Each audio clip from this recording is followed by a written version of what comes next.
En Ariège, la fin d'une époque. Cet après-midi, les machines-outils et les stocks de la Sotap Carole ont été vendus aux enchères. L'usine textile a fermé en mars, laissant au chômage 88 personnes. Certaines ont assisté à la vente au milieu d'acheteurs venus de très loin. Mathilde Laban et Pascal Dussol.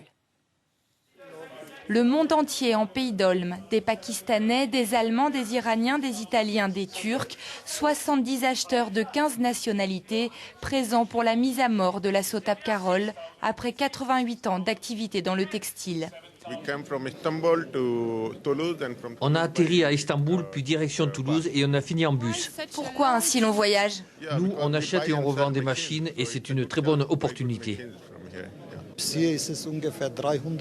Ici, il y a 350 tonnes de tissu. Je veux tout acheter. Tout m'intéresse.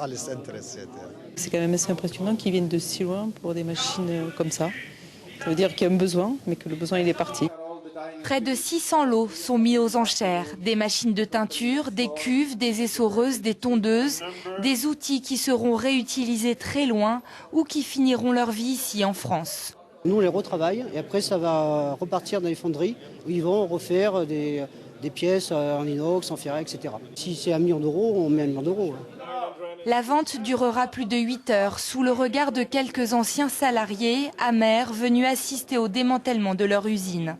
Ça me fait mal au cœur, c'est tout. Bon, de voir tout ça partir, bon, ça fait quelque chose, quoi. Disons, bon, moi, pratiquement, j'avais fini ma carrière. Bon, là, bon, mais il y a d'autres gens qui avaient encore besoin de travailler, quoi. Un gâchis industriel de plus en Ariège. Il y a encore 30 ans, la Sotap Carole employait 260 salariés.